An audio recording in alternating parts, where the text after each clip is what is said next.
Never run out of battery again with the INIU portable charger, the slimmest 10,000 milliamp hour power bank that keeps your devices charged on the go. Stay powered up wherever you go.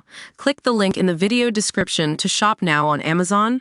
Murder suspect urged to hand himself in and grow up, 17 years after student's death. The dad of a Norwegian student murdered 17 years ago has said his family will not be silenced as they continue to fight for justice. Odd Petter Magnusson spoke of how he was painfully reminded about his daughter Martine Vik Magnusson's death as the world marked International Women's Day. He was joined in an appeal by the Metropolitan Police officer heading the case, who urged the suspect to hand himself in. The 23-year-old Norwegian student was found inside the basement of a property in West London on March 16, 2008, after her friends had reported her missing. A post-mortem examination determined she had died from compression to her neck. Inquiries also indicated that Martine had been raped around the time of her death. Farouk Abdulhak, a billionaire's son who had been at Maddox nightclub in Mayfair with Martine 2 days earlier, is wanted by the Met for the murder. He fled the UK within hours of her death, traveling to Egypt and then on to Yemen. Mr. Magnusson said, "On March 8, International Women's Day, I was once again painfully reminded that my daughter, Martine Vik Magnusson, was brutally raped and murdered in London in 2008. For 17 years, justice has been denied as Farouk Abdulhak remains a free man in Yemen. Violence against women and girls is a crisis that affects families worldwide, and Martine's case is a stark reminder that justice delayed is justice denied." Martine's voice was silenced, but we must not be silent for her. Martine had been celebrating end-of-term exams with friends at the club before catching a taxi with Abdulhak at around 2 a.m. on March 14. The Met launched an investigation after her friends reported her missing the following day. On March 16, officers making inquiries visited the residential block in Great Portland Street, where Abdulhak lived, and discovered her body in the padlocked basement. Attempts had been made to conceal her beneath the rubble. A verdict of unlawful killing was recorded at Westminster Coroner's Court on November 24, 2010. Abdulhak, who studied with Martine at Regent's Business School, is wanted by Scotland Yard and subject to an international arrest warrant.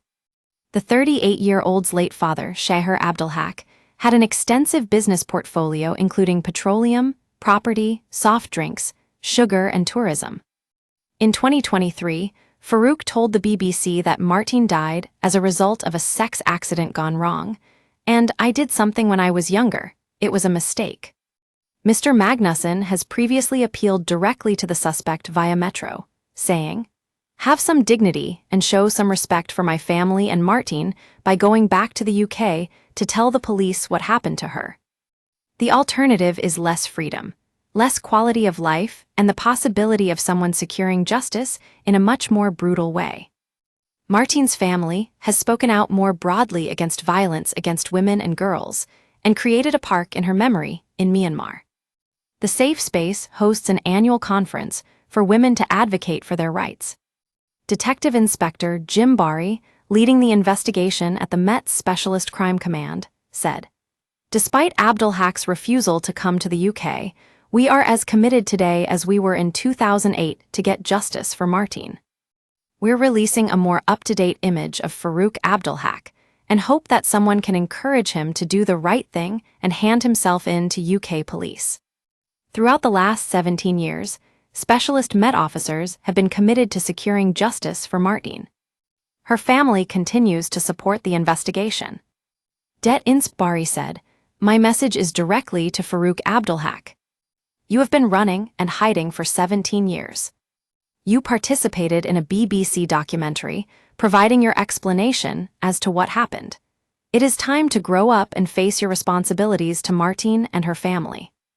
Come to the UK now and explain all to a court and jury. Our pursuit of you will not stop." Martine's loved ones echoed the detective's words in a post on Facebook, writing, "We appeal directly to Farouk Abdulhak. If you have any sense of conscience, return to the UK to face a fair trial. Hiding in Yemen does not erase the crime or the suffering you have caused. We also call on the Houthi authorities controlling Sana'a.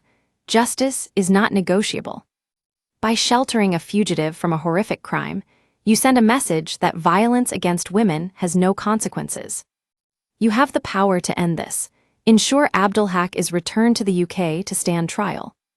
Issuing the appeal, the Met said it is absolutely committed to protecting women and girls, and improvements in the area contributed to the force being moved out of special measures by His Majesty's Inspectorate of Constabulary and Fire and Rescue Services last month. According to the news release, 564 officers and staff have been drafted into public protection roles across the force, aimed at enhancing domestic abuse, rape, and sexual offense investigation teams.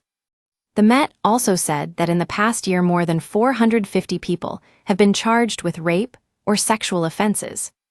Do you have a story you would like to share? Contact Josh Layton at Metro Co. UK. Era. More, murdered student's family calls suspect a coward in renewed bid to secure justice 13 years on. Era.